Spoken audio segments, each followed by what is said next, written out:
नमस्कार, मैं डॉक्टर सतेंद्र। आज हम यहाँ उपस्थित हैं ढाई आखर प्रेम के कबीर के दोहे का जो अंश है, इस पर चर्चा करने के लिए। जैसा कि हम जानते हैं कि कबीर के एक एक अक्षर की कीमत है, एक एक अक्षर में व्यापक सार है।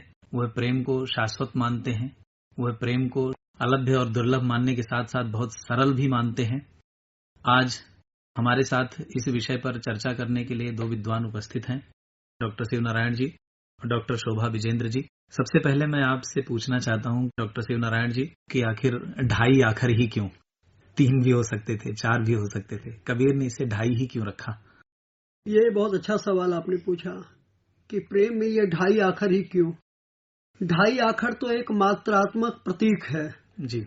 मात्रा अगर आप देखेंगे तो ढाई अक्षर के बनते हैं। ये मात्रा है, पदार्थ है, तत्व है। तात्विक दृष्टि से प्रेम का जो शाश्वत स्वरूप हमारे जनमानस में बनता है, उसे इंगित करते हुए कबीर ने ढाई अक्षर सिंबॉलिक प्रतीकात्मक तरीके से उन्हें लिया कि पदार्थ, प्रेम एक पदार्थ भी है, प्रेम भाव है, दर्शन है, प्रेम के विविध आयाम हैं, इन सबों पर उन्होंने चर्चा की है। पर वो आरंभ तो होता है पदार्थ से। हर चीज का माध्यम तो पदार्थ है। ठीक है, आधार ही नहीं तो फिर आधार के बिना हम प्रेम की क्या चर्चा करें। तो वो जो आधार है, वह जो तात्विकता है, वह जो पदार्थ है, उसे सिंबॉलिक करते हुए प्रतीकात्मक रूप से कबीर ने बिंदु से अपनी यात्रा आरंभ करके प्रेम के सिंधु स्वरूप के दर्शन कराए। अलग अलग दोहों में, अलग अलग पदों में उन्होंने प्रेम के विराट दर्शन के स्वरूप का जो है तात्विक विवेचन ही नहीं किया, उसकी भावात्मक संकेंद्रीयता का भी एहसास कराया। क्या सर उनके यहाँ ऐसा भी दिखाई देता है कि मानवीय प्रेम से ईश्वरीय प्रेम तक जाने का रास्ता? कबीर जो हैं निर्गुण भक्ति के कवि हैं। तो जब वो निर्गुण भक्ति के कवि हैं तो निर्गुण भक्ति में यहाँ मूर्ति तो है नहीं, यहाँ प्रेम है, यहाँ ज्ञान है। और ज्ञान में तत्व ही मुख्य होता है। जहाँ सगुण भक्ति है, सगुण भक्ति में जहाँ ईश्वर के मूर्ति रूप के माध्यम से हम उसका आगाज करते हैं, वहीं निर्गुण भक्ति में प्रेम के स्वरूप जो है वो तत्व से, पदार्थ से आरंभ होता है। लेकिन वो वहां से केवल आरंभ भर होता है और अपने दर्शन के विविध क्षेत्रों का वो भ्रमण करते हुए मनुष्य के जिसको हम आंतरिक सौंदर्य कहते हैं, उस पूरे सौंदर्य का जो है वो दिग्दर्शन करा देता है, जिससे प्रेरित होकर मनुष्य न केवल व्यक्ति से, न केवल परिवार से, न केवल समाज से, न केवल राष्ट्र से, संपूर्ण ब्रह्मांड से जो है अपने प्रेम के रिश्ते को एक स्वरूप दे पाता है, उसे पहचान पाता है। इसी पहचान की यात्रा जो है वो कबीर हमें बिंदु से सिंधु तक के दर्शन तक ले जाते हैं। सर एक बात ये भी है कि उन्होंने प्रेम को माया कहा, इस पर आपका क्या विचार है कि सत्य एक तरफ प्रेम को सत्य भी कहा, एक तरफ माया भी कहा? जब वो उनके गुरु जो है वो इस शरीर को छोड़ रहे थे तो उन्होंने कहा कि मुझे वही पद सुनाओ, माया तजी नहीं जाएगी। माया सब ठीक है कि ये संसार एक भ्रम है और इस भ्रम में हम घूम रहे हैं और हमें जाना जिस तत्व की ओर है उस ओर न जाकर हम दूसरी तमाम सांकरी गलियों में हम घूम कर भटक जा रहे हैं। लेकिन माया जो है उसे हम छोड़ भी तो नहीं सकते, ये मर्ती लोक है। देखिए हम क्या कहते हैं, प्रेम शाश्वत है, लेकिन उसकी पहली सीढ़ी वासना है। वासना मतलब ये शरीर, लेकिन ये तो माध्यम है। वाला माओ हमरे गेह रे, तुम बिन दुखिया देह रे, लोग कहे मैं तुम्हारी सजनी, पर मुंह को तो संदेह। बहुत सुंदर, बहुत सुंदर। एक में हुई सेज न सोए तब तक कैसा नेह रे, वाला माओ हमरे गेह रे। क्या वो कहते हैं कि कौन ठगवा नगरिया लूटल, चंदन ऊपर बनल खटोलना, तापर दुल्हन सूतल। क्या बात है। डॉक्टर धर्मवीर हमारे यहाँ एक हुए हैं, बड़े चिंतक हैं। उन्होंने कबीर पर अलग से किताब लिखी है और इसी पद पर उनका एक पूरा अध्याय है। और कबीर जो है, देखिए कबीर हमें संसार से विरत करते हैं, लेकिन उसका माध्यम भी उसी संसार को बनाता। और ये संसार क्या है, ये हाड़ मास की देह। सर अच्छा एक और मैं सवाल है मेरा कि इसी दोहे में जिस पर हम चर्चा कर रहे हैं, जिसको केंद्र में रख करके, उसमें एक लाइन आती है कि पोथी पढ़ पढ़ जगमुआ पंडित भया न कोय। पंडित से यहाँ क्या तात्पर्य है? प्रेम जो है ना, हाँ, वो मस्तिष्क नहीं है। ठीक है प्रेम भाव है जी। मस्तिष्क में तर्क होता है जी भाव में मुग्धता होती है जी तो पोथी पढ़ करके जी आप अपने ज्ञान को अपने मस्तिष्क को जागृत कर सकते हैं जी लेकिन उससे आप तत्वज्ञ नहीं हो सकते। वह तत्वज्ञ जो आपको इस संसार से इस शरीर से अलग की यात्रा कराकर उस परमात्मा से मिला देता है। इसीलिए पोथी पढ़कर आप पंडित तो हो सकते हैं जी जी जी लेकिन आप तत्वज्ञ नहीं हो सकते। जो हमारा समय चल रहा है या यूं कहें कि जो उत्तराधुनिकता का युग चल रहा है, डॉक्टर शोभा विजेंद्र मैम, मैं आपसे जानना चाहता हूं उसमें आप कैसे देखते हैं कि क्या कबीर का प्रेम आज प्रासंगिक है? आप सामाजिक राजनीतिक जीवन में सक्रिय हैं और महिलाओं के हित में आपका एनजीओ काम कर रहा है। मेरी आपसे इच्छा है कि आप ये बताएं मैम कि जैसे तमाम प्रकार के अपराध बढ़ रहे हैं उसमें से एक प्रेम युक्त अपराध भी है जिसमें व्यक्ति जाता तो ठीक तरीके से है लेकिन बाद में उसकी परिणति बहुत गलत आ रही है। वर्तमान दौर में कुछ ऐसे रिश्ते भी देखे जो प्रेम से शुरू जरूर हुए थे लेकिन खत्म बहुत ही विभत्सक तरीके से हुए। तो आपका क्या मानना है कि कबीर इसमें कैसे सहायक हो सकते थे? देखिए, कैसे हो इतनी सकते हैं? अच्छी व्याख्या जी अभी की गई है जी। मगर मैं कबीर जी के बारे में ये कहना चाहूंगी कि कबीर ने जो प्रेम का भाव दिया वो शाश्वत था, वो कभी ना खत्म होने वाला था, वो अजर और अमर था। आप ही ने कहा कि उन्होंने एक बार ये माया जाल भी कहा, लेकिन आप अच्छी तरीके से ये समझ सकते हैं कि चाहे निर्गुण हो या सगुण हो, सबके मन के अंदर एक भाव जो सदैव रहने वाला है वो प्रेम का ही भाव है। और प्रेम को लेकर मुझे नहीं लगता कि चाहे कबीर हो या और भी कोई चिंतक रहे हो, किसी के मन में भी ऐसी भावना नहीं हो, किसी ने भी पूर्ण रूप से प्रेम का बहिष्कार किया हो, क्योंकि ये मनुष्य के अंदर की भावना है। जैसे उन्होंने कहा है कि पोथी पढ़कर जगमुआ पंडित भया न कोय, बिल्कुल उन्होंने ये बात कही है। और 2.5 आखर प्रेम के पढ़े सो पंडित होए, बहुत सोच समझ के कही गई है कि हम बहुत ज्यादा पढ़कर पंडित तो बन सकते हैं, ज्ञानी तो बन सकते हैं, लेकिन सही पंडित अगर हमें बनना है, समाज का ज्ञान हमें करना है, भावना का ज्ञान हमें करना है, मर्मज्ञ को जानना है, तो उसके लिए प्रेम का ज्ञान जरूर होना चाहिए। आज के आधुनिक युग में कबीर बहुत प्रासंगिक हैं, क्योंकि वो प्रेम को एक बहुत ही सरल रूप में भी लेते हैं। आप सोच सकते हैं कि उस समय के अंदर कबीर जो है गजल लिख रहे हैं, कबीर गीत गा रहे हैं, कबीर दोहे कर रहे हैं और प्रेम को बहुत ऊंचे स्थान के ऊपर लेके जा रहे हैं। आज के संदर्भ में मैं ये समझती हूँ कि हम सबको ही और खासकर युवा पीढ़ी को प्रेम का अर्थ बताना होगा।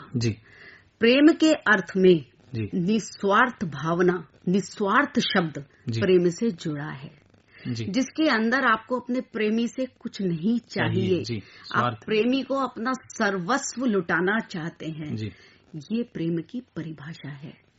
आज के समय में आपने प्रेम की परिभाषा ही बदल दी। कबीर की परिभाषा से या किसी भी चिंतक की, किसी भी विचारक की, किसी भी गजल गाने वाले की या भगवान श्री कृष्ण के प्रेम से सर्वथा भिन्न है। आप राधा कृष्ण के प्रेम को उठा के देख लीजिए। कबीर का एक बहुत अच्छा पद है, उसमें लाइन है कि मन न रंगाए रंगाए जोगी कपड़ा। सही बात है। दिक्कत ये हो रही है कि वो वास्तविकता से बहुत दूर है, वो देखा देखी में जी रहा है और उसी के आधार पर अब आप बताएं। अब मैं देखिए बिल्कुल उल्टा, आप जो कबीर ने कहा आज का समाज बिल्कुल उससे उल्टा कर रहा है। कपड़े तो रंगा सकते हैं हम, लेकिन मन नहीं रंग सकते।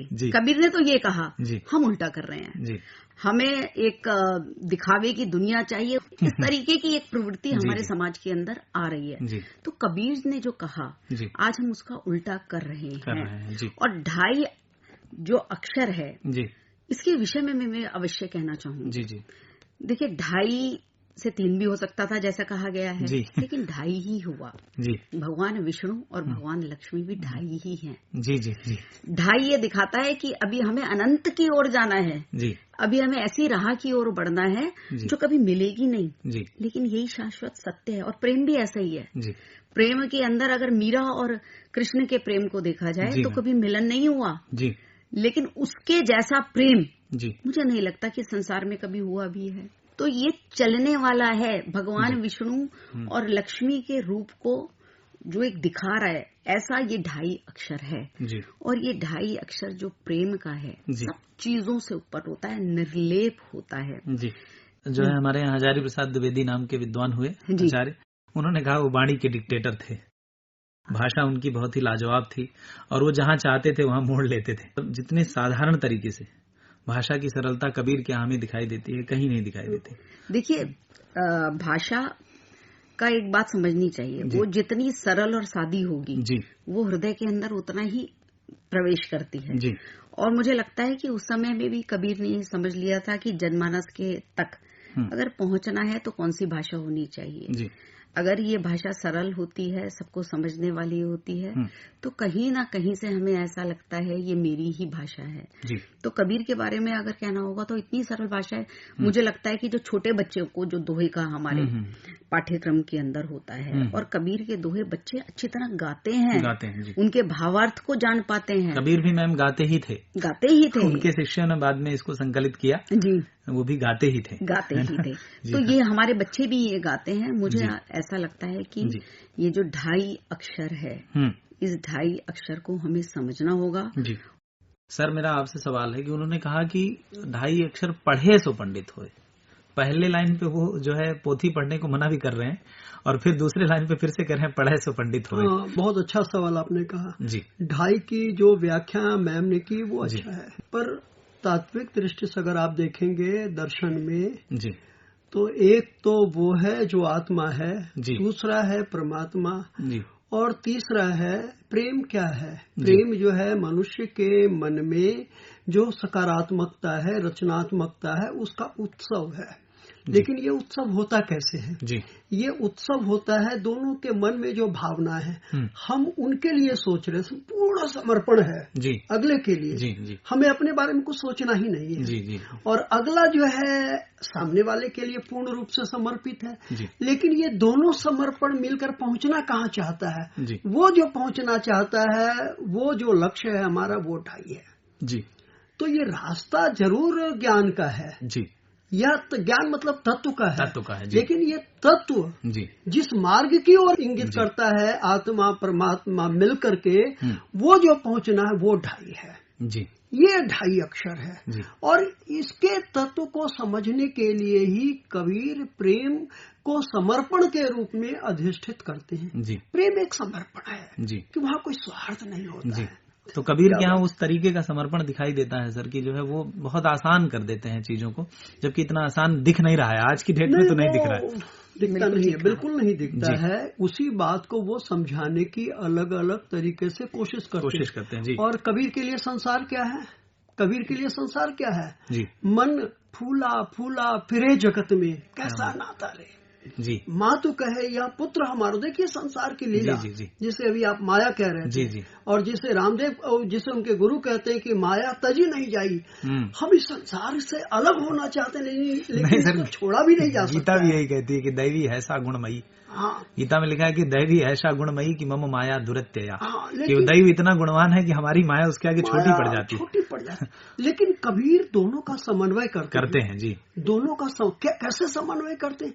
वो कहते हैं हमें उस पार जाना है, लेकिन माध्यम माया को ही बनाना है। हमें संसार में रहकर संसार के सभी उपादानों का सदुपयोग करते हुए उसके उस नैया के माध्यम से ही हमें उस पार जाना। सर, नाव का जिक्र किया। हमारे एक टीचर थे, वो कहा करते थे कि कबीर ऐसे व्यक्ति हैं जो कह रहे हैं कि संसार का नाव की तरह इस्तेमाल करो, जैसे नाव पानी में रहती है। हाँ। लेकिन नाव में पानी नहीं रहता। नाव में पानी नहीं, वही मैं माया नाव में पानी आते ही वो डूब जाएगी। वही मैं माया के बारे में वहाँ पर उतना ही पानी रहे जितना जरूरी है। हाँ, कबीर ने खुद कहा उस पद में, जो अभी मैं आपको सुना रहा था, कि मन फूला फूला फिरे जगत में, कैसा नाता रे। माँ तू कहे या पुत्र हमारो, अब बहन कहे वीर मेरा, अब भाई कहे या भुजा हमारी, नारी कहे नर मेरा। क्या बात है। लेकिन वही जब वो उड़ जाता है, हंस अकेला जाए, आत्मा अकेले जाती है जी। लेकिन वो तो चली गई, लेकिन जो इस धरा पर पड़ा रह गया, जिसे आप माया कह रहे थे, उसकी क्या स्थिति होती है? 4 गजी चर गजी मंगाई, चढ़ा काट की गोड़ी जी। अचारों को ने आग लगा दी, फूंक दिया जसोरी। ये देह जड़े ज्यों बन की लकड़िया, केस जड़े ज्यों घासा, सोने जैसी काया जड़ी गयो, कोई न आवे पासा। क्या बात। और अंतिम पंक्ति वो कहते हैं जी। कि कहत कबीर करो सत्संगत कर संतन की आशा। ये जो संतन की आशा करने वाली बात है, तो यही है माया की हम सवारी तो कर रहे हैं, पर उस जिसे आप नैया कह रहे थे, लेकिन पहुंचना हमें उससे उसके पार है, उसी के पार। ये जीवन नाव नहीं है, लेकिन नाव एक माध्यम है जो हमें इस पार से उस पार कर सकती है। अच्छा, कबीर के यहाँ सर प्रेम के माध्यम से एकदम जीवनचर्या को करते हुए, प्रेम की ओर अग्रसर होते हुए और आध्यात्मिक यात्रा भी उन्होंने दिखाने की कोशिश की, उसको आप कैसे देखते हैं? यही मैं कह रहा था जी। कबीर ही नहीं जी, जितने निर्गुण कवि हमारे यहाँ हुए हैं जी। और एक बात मैं कह दूं जी कि कबीर की जो परंपरा है जी, माफ कीजिएगा लोग बुद्ध से उसकी परंपरा जोड़ते हैं, लेकिन मैं ये कहता हूँ कि कबीर की परंपरा, कबीर तो 16वीं शताब्दी में हुए, लेकिन उनसे 400 साल पहले 12वीं शताब्दी में दक्षिण में बसव की परंपरा थी जी, जिसे हम लोकायत सरणियों की परंपरा कहते हैं जी।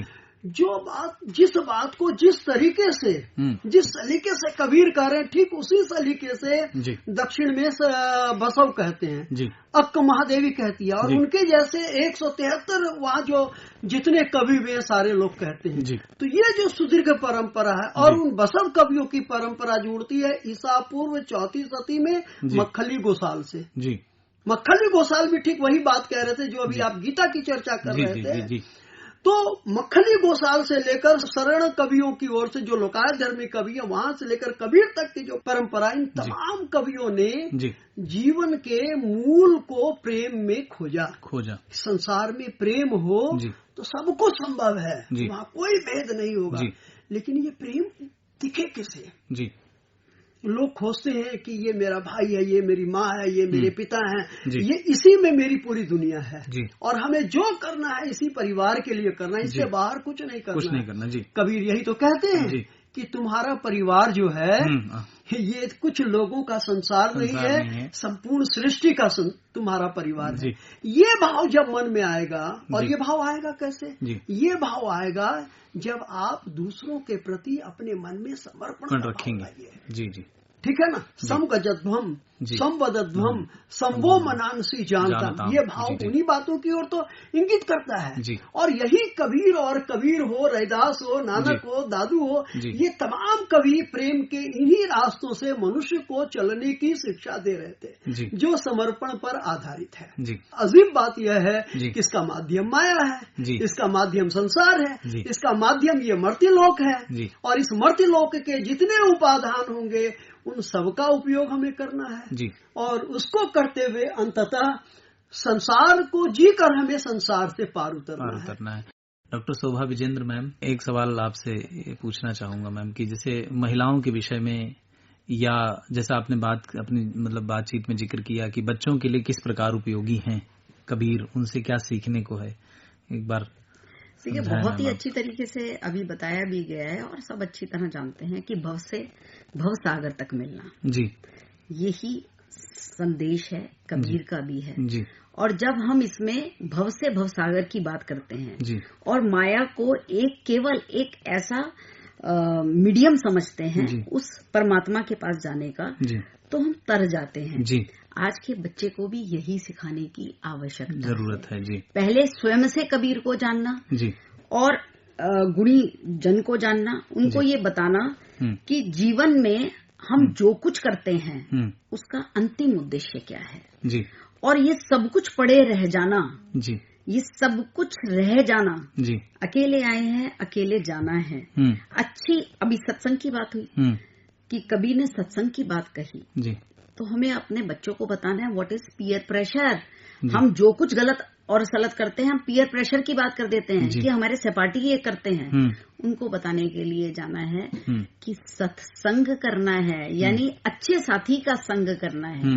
और जब हम अच्छे साथी का सत्संग करेंगे तो हम कबीर को समझेंगे, और अगर हम कबीर को समझेंगे तो हम समझेंगे कि जल में कुंभ और कुंभ में जल, क्या बात, एक ही बात है जी, एक ही बात है। इसको समझना होगा जी। हम अंदर से ये पूरा शरीर, हमारा रोम रोम, हमारी एक एक श्वास परमात्मा का ही नाम बार बार जपती है जी। और जब हमारी ये आत्मा जब हम अंतिम यात्रा पे होते हैं अपने आप परमात्मा से जाकर मिल जाती है। ये कोई कठिन रास्ता नहीं है। जी जी। केवल इसकी जो विवेचना करनी है जी। जो समझाना है जी। वो बहुत ही सरल शब्दों में बच्चों को बताने की आवश्यकता है, युवाओं को बताने की आवश्यकता है और मैं तो कहूंगी महिलाओं को भी बताने की आवश्यकता है कि सच में अगर हम परमात्मा की लौ लगाना चाहते हैं जी।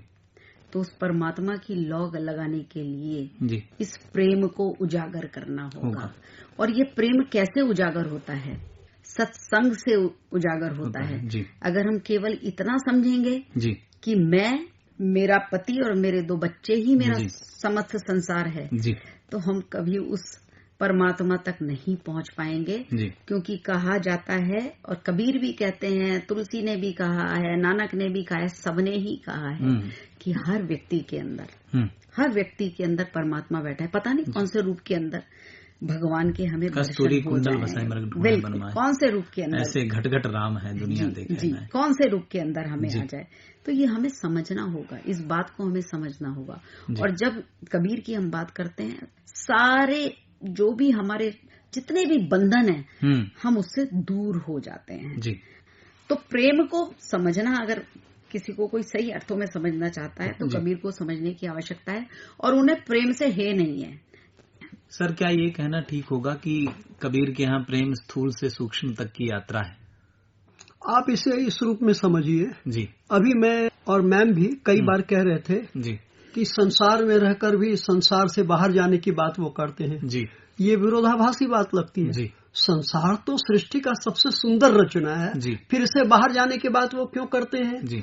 तो कबीर की जो मंशा है उनके विभिन्न पदों के माध्यम से जो सामने आता वो यही है कि वो संसार में जो वर्चस्वकारी शक्तियां हैं इन सबको हटाती है। फिर देखिए आपको मनुष्य और मनुष्य के बीच कोई अंतर नहीं दिखेगा। इन्हीं वर्चस्वकारी शक्तियों को हटाकर एक सुंदर सृष्टि की कल्पना, संसार की कल्पना वो करते हैं और कहते हैं यही तो वह नैया है जो हमें भवसागर से पार जाने की बात कर रही थी। मैं बहुत अच्छी व्याख्या की इन्होंने। तो वो पार जाने की बात करते हैं और यही वो चीज है जो आप कह रहे थे अभी कि ये स्थूल से सूक्ष्म की ये यात्रा करवाते हैं। स्थूल क्या है? ये संसार है जी। और इस स्थूल से वो आपको परे ले जाते हैं जी। और उस सूक्ष्म तक ले जाकर आपको वो मुक्त कर देते हैं। तो ये मुक्त काम होना ही कबीर का प्रेम है जी। प्रेम की विराटता जैसे हमने बातचीत की कि कबीर के यहाँ बहुत दिखाई देती है। हमारे यहाँ तमाम तरह के बच्चों से लेकर के और हायर एजुकेशन तक में सिलेबस में कबीर हैं। क्या कारण है सर कि तमाम माया में अभी भी युवा फंसा हुआ है, उसको हम इधर नहीं ले जा पाए हैं और क्या उसके उपादान हो सकते हैं? आपका इतना यही तो हमने चर्चा किया, हम लोग चर्चा के आरंभ से ही हम लोग कर रहे थे जी। जब कबीर के गुरु जी शरीर को छोड़ रहे हैं, मुक्त काम हो रहे हैं जी। और अंत समय में वो इच्छा व्यक्त करते हैं कबीर से कि तुम अपना वह पद सुनाओ जी। माया तजी नहीं जाई। आसानी से ये माया छोड़ी नहीं जाती है जी। प्रलोभन का पूरा मेला, पूरा उत्सव है प्रलोभनों का जी। और उसकी ओर से ध्यान हटाकर जिसे आप कह रहे हैं कि समकालीनता में प्रेम, उस उत्सव से हम अलग हटकर जी कबीर के तत्व को समझ सकें और एक प्रेम सृष्टि की रचना कर सकें, ये बहुत आसान नहीं है। यही तो साधना है जी। यही साधना है और कबीर इसी साधना की बात बार बार वो करते हैं। कबीर तो सर ये भी कहते हैं कि प्रेम जो है वो गूंगे का गुड़ है। समझ गए ना, गूंगा जो है वो बोल नहीं सकता है। मन मस्त हुआ तब क्या बोले, हीरा पायो तो गांठ गठियाओ, बार बार वो आंखों क्यों खोले। बहुत ये इस तरह के जो रूपक आप बता रहे हैं, इस तरह के असंख्य रूपक जी कबीर के यहाँ है। कबीर अपनी बात ही रूपकों से करते हैं जी, प्रतीकों से अपनी बात को वो कहते हैं। प्रेम जितना सहज है जी, प्रेम उतना ही कठिन भी है जी। बहुत सुंदर, बहुत कठिन है जी। कहना बहुत आसान है कि ये 2.5 अक्षर प्रेम का पढ़े सो पंडित होए, पर उसी काम में को अमल में लाना मैंने वही मैं कह रहा था, ये एक साधना है जी। यह एक साधना है जी। हम माया में रहकर माया से अलग जाएं। जी। माया में जाना जितना मतलब सरल है, उससे जी। निकलना उतना ही कठिन है। जी। और इसी के लिए साधना की आवश्यकता पड़ती है। और उसी के लिए कबीर कहते हैं कि कहत कबीर कर सत्संगत कर संतन की आशा। जी। आप उसी के लिए तो वो संगति करने की बात करते हैं जी। कि ये अभ्यास से ये चीजें मनुष्य के जीवन में आती हैं। जी। समर्पण आसान, सुनने में बहुत सरल रही है जी। पर ये कर्म में लाना बहुत मुश्किल है। मुश्किल है जी। और आज के भागम भाग में युवा जी भौतिकता की ओर दौड़ रहे, एक अंधी दौड़ है यह। जी। जी। एक अंधी दौड़ है जी। उस अंधी दौड़ में उनको लगता है कि नौकरी को पा लेना ही जीवन की सबसे बड़ी सफलता है। जी। उन्हें लगता है कि कुछ धन को प्राप्त कर लेना ही जीवन की सबसे बड़ी सफलता है। जी। और जिनको वो सबसे बड़ी सफलता मान रहे होते हैं जी। कबीर उसे तुच्छ कहते हैं। जी। तो यही तो वो तत्व मतलब वो फिर साधना की जरूरत पड़ती है कि हम ये समझ सके अपने जीनी बिनी चदरिया वाली जो बात वो करते हैं।